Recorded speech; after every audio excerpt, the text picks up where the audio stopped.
আসসালামু আলাইকুম রহমতুল্লাহ। সম্মানিত দর্শক মণ্ডলী, আজ আমি আবারও চলে এসেছি সেই সুদূর অভয়নগর নোয়াপাড়া থেকে লালন শাহ সেতু।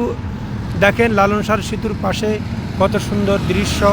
এই হলো সেই সেতুটা, আর ওই পাশে রয়েছে পাকশি হার্ডওয়ার্স ব্রিজ, অর্থাৎ ট্রেন লাইন, যেটা আমরা ছাত্র জীবনে কিন্তু ওইখানে আসতাম করার জন্য, ওইটে মানে শিক্ষা সফরে আসতাম দেখার জন্য। তখন কিন্তু দর্শক মণ্ডলী লালন শাহ সেতু হয় নাই। লালন শাহ সেতুর আগেই কিন্তু দর্শক মণ্ডলী ওই পাকশি ব্রিজ, হাডি ব্রিজ হয়েছিল। আমরা ছাত্র জীবনে এসেছিলাম। আজ লালন শাহ সেতু কিন্তু অনেক পরে হয়েছে। আর এই ডান পাশে যে চুল্লিটা দেখছেন, এগুলো কিন্তু অনেক পরে হয়েছে। হ্যাঁ দর্শক মণ্ডলী, এই আসছে সেই নদী, অসাধারণ ভিউ। এরকম সুন্দর সুন্দর ভিডিও দেখার জন্য লাইক কমেন্ট করে সাথে থাকুন। আসসালামু আলাইকুম ওয়া রাহমাতুল্লাহ।